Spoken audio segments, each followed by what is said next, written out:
Hey, well, we talked to Dave earlier today, and he mentioned just stopping to chat with you on the field there for a couple minutes. What was it like catching up with him, and what you guys talk about if you're willing to share it? No, yeah, it was good to see him. I mean, with Coach, every time we see each other, it's just catch up a little bit. How's the family doing?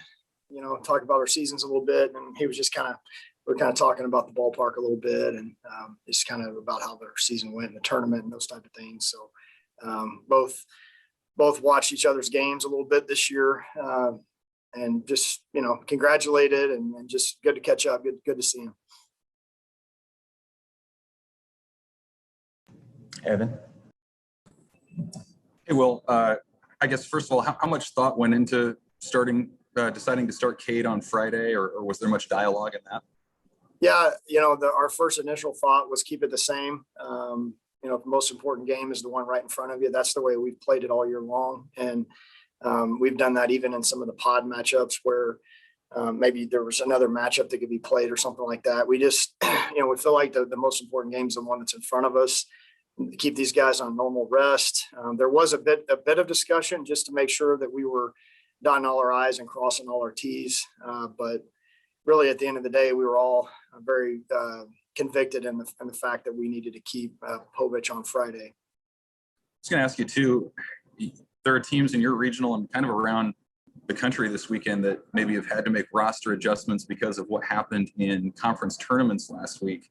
From your guys' perspective, I guess how healthy is everybody? How rested is everybody heading into this thing to do what you guys want to do?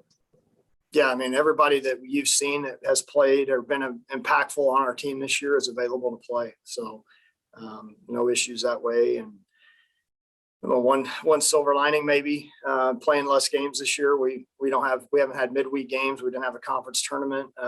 We've had a chance to hit the reset button each and every week after some weekends where it does become a grind when you play 44 conference games where they all matter. And we've been able to hit the reset button each week and keep the guys fresh and keep them off their feet a little bit. And I don't see anybody with any signs of slowing down, and everybody that's played and been impactful will be ready to rock. All right, let me know if you've got more questions in the chat. Michael, did you have a question? Yeah, I do. Will, you kind of mentioned the pod setup that you guys had to deal with this year. Does that experience, I guess, maybe help you once you get into the regional setting with maybe having to use guys in different roles than you would normally?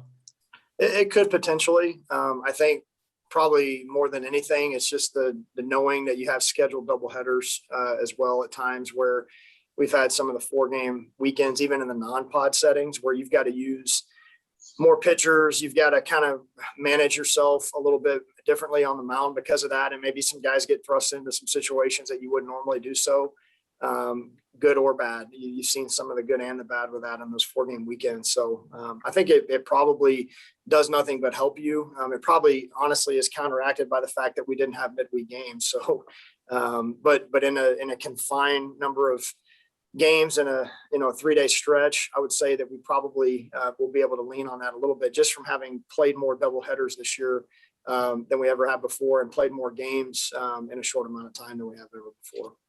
One quick follow-up, I guess. With the pitching discussion, is this a weekend where maybe you look at Spencer in a bunch of different roles, maybe if things kind of call for it?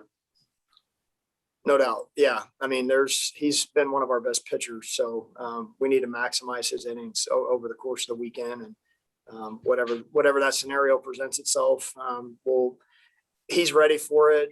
He's extended out. I mean, he's thrown 70 pitches in an outing before. He's thrown 6 pitches in an outing before. He's bounced back and thrown multiple days in a row. He's not going to hold anything back at this point, and obviously short of anything that would put his health in jeopardy, he's going to be ready to pitch in a variety of different situations, whatever might arise. Kevin? Hey, well, what's the mentality of your team, now that you guys down there in Fayetteville and you're a day away from opening up the tournament? How would you describe your team's attitude, and what's the level of excitement? Our team's attitude is identical to what it's been and dating back into January when we first started practicing to prepare for this season with all of us together. I mean, today's practice was exactly the same as it's been every time. I mean, the guys were ready to go. They used it as an opportunity to get better, to learn a little bit about the field, to take game speed reps. It was loose. The guys were flying around. They were having fun. It's just what this group is. It's what you would hope every group would be going into, no matter what game it is. And then those are the things that we've talked about all year long, is hopefully to prepare us for a weekend like this, where we go about our business the same way in an indoor practice in the Hawks indoor facility in January as we do early June, preparing for a regional. Evan? Well, I just wanted to follow up on Northeastern a little bit too. I mean, they've been such a prolific base stealing team this year. From what you've seen of them, what has made them that way? And then just generally speaking, what do you guys need to do defensively to limit that? Well, keep them off first base, first of all. That's the best way to shut it down, and to get the leadoff hitter out. That's a really good way to do it. They've got speed and they're fearless. That's part of their game. They're a very, very complete team. I mean, if you look at the numbers, and obviously the wins come from that. But yeah, I mean, Povich has been pretty good at holding the runners, being left-handed, and our catchers have done a fantastic job of limiting the extra bases as well. So we're going to just continue to do what we normally do, with an idea that they're going to be aggressive, and probably just getting, if we throw them out once, they're probably going to keep coming, because that's just how they play. And then if I could, what's I guess the scout on their starter and the challenge that he'll present? Yeah, he's got a good arm. I mean, they have a very good rotation. Guy who was drafted out of high school. He's been very consistent. Good stuff. I mean, good breaking ball, good fastball command. I mean, looks fearless, attacks his own. I mean, just all their guys look very similar that way. And there's a reason that they pitch at such a high level, is because all of their guys seem to have a similar mentality, and they all have good stuff. Hutch? Yeah, Will, I was wondering if you could maybe give us some insight on Povich and what's made him so effective for y'all this season. Yeah, Povich is a guy that only about 2.5 short years ago, he threw 83 miles an hour. So he was what you call a knife fighter, a guy that he's got to go out there and compete with less than, I guess, above average stuff. And because he had to do that when he was in high school, maybe as a junior and even into his senior year, he had to really learn how to pitch and use a bunch of different pitches, keep hitters off balance.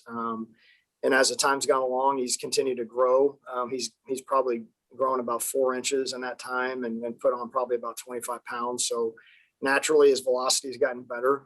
He's always been a strike thrower. He's always been a guy that's been able to keep hitters off balance. And now that the velocities come, it just makes him that much more difficult to hit. And he just does a lot of things well. He gets ahead. He can put you away with multiple pitches. He fields his position, holds runners well. He does a lot of things that winning pitchers do. And then last thing I've got, Coach, is I think y'all were 7-8 last year when the season got shut down. Before the season, you weren't among the top 6 preseason picks in the Big Ten. What's been the key to y'all's success and getting things turned around there? We're a lot better on the mound. That really, we had a good lineup last year. We actually played pretty similar defense, although this team is much more athletic defensively than last year's team was, but we're better on the mound. I mean, that's really, that's as simple as it gets. We weren't good enough on the mound last year. We had probably 10 games that we had a lead midway through the game and just couldn't finish it off. And this year we have better pitching, and Coach Christie's done an amazing job with our staff. Our bullpen's better. Our starting pitching's better. That's been the biggest difference. Bob? Hey, Will, how you doing? I cover Arkansas here for the Arkansas Democrat Gazette. I know you're focused on Northeastern, but I wanted to ask you, Dave said you guys interact during the year, and Arkansas went 28-6 against teams in the field, which is kind of mind-boggling. Just wondering kind of what you thought about the season they put together. Are they kind of the King Kong of this thing right now, do you think? Well, Coach Van Horn is a very, very good coach. He has a very, very good staff that works for him. They've recruited a lot of really good players, and they play hard. So you put those things together, you're going to win a lot of games, and they've done it in the best conference. and you just look at the numbers as far as hosts and those type of things. I mean, the SEC was the best league in the country this year, and what Arkansas was able to do start to finish was pretty amazing. When they've won the amount of series that they've won the tournament, they won the league. He's got it rolling, and that's what you got to do. You got to have good players, you got to have good coaches, and you got to play hard, and you end up getting a lot of breaks when you do that. You make your own breaks when you do that, and Arkansas is a really good team, and Coach Van Horn is, he's one of the best in the business. Yeah, thanks. Jason? Coach, I wonder, the player-coach bond's one of the strongest ones out there, and I wonder when you reflect on what that was like, can you kind of take us back into what that was like when you were playing, and then how much you really cherish those moments that you had as you guys were doing big things under Coach Van Horn? Yeah, I mean, we go back. I was probably 16 years old when he first started recruiting me. First started watching me play when he was at Northwestern State, and I just kind of had an instant attraction to the way he talked, the way he, I guess, coached the game. I just felt like he was a guy that seemed to just exude confidence and leadership, and just he knows the game of baseball, and so. When he recruited me in Northwestern State, that was something I told him I wanted to play in the Big 12. I was, from Houston. I said, hey, look, I want to play in the Big 12. So when he gets the job in Nebraska, it was almost a no-brainer for me. I loved the staff that he had, and I loved everything he had to say. And so, going to Nebraska and playing for him, he had all these grand plans to have a chance to go to the College World Series and go to Omaha, and he was able to provide all those experiences for us. And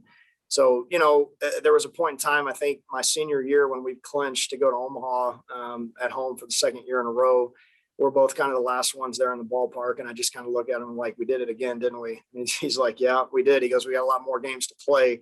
And you just never know when that last game might be. And so he was a great coach. I love playing for him because he demanded a lot, and we won a lot. I mean, he told us that. I think he was maybe a little more feisty back in the day. He may have mellowed a little bit now. I don't know, but he's still a fantastic teacher of the game and recruiter and motivator. Coaches take things from different people. What are one or two things that you've taken from Coach Van Horn when you played for him that you've kind of implemented with you in Nebraska? Yeah. I would say the recruiting piece of it for sure, just how aggressive and just how important he made that known pretty quickly when I started getting into coaching, was that you're only going to be as good as the players that you recruit. I think he still understands that fully. So that part of it. And then just the brand of baseball, the style of baseball, just as far as, I'm not talking about an offensive philosophy necessarily, but just the day-to-day show up, work hard, play hard, compete hard type of mindset. Like I said, that's what drew me to him in the first place, to want to play for him. And that's the type of player I was. And I saw that worked for us. And that's what, some of the things that I try to implement with our players. A lot's been made of you guys being, here in Fayetteville and, thinking that, you guys should have been somewhere else. I mean, how have you guys kind of handled everything since Monday and just the opportunity that you do have here in Fayetteville this weekend? Yeah, I think it's going to be a lot of fun. I mean, I don't know that any of our guys felt anything other than, hey, we got a chance to go play in a regional in a great environment against a really good team on Friday. And, I think our guys all were ready to embrace it. There's been a lot of things thrown at us this year that, we've all had to deal with a lot of different stuff with the COVID protocols this year and that type of thing. But just in general, at Nebraska, with the schedule coming out 2 weeks before the season started, finding out that it was going to be conference only, no conference tournament, no midweek games, those type of things. We've just kind of rolled with it, and we've kind of let it roll right off our shoulders. And we knew the only way that we had a guarantee to play in the postseason was to win the league. And our guys have been on a mission all year long to do that. And now that we're here, we're ready to keep going.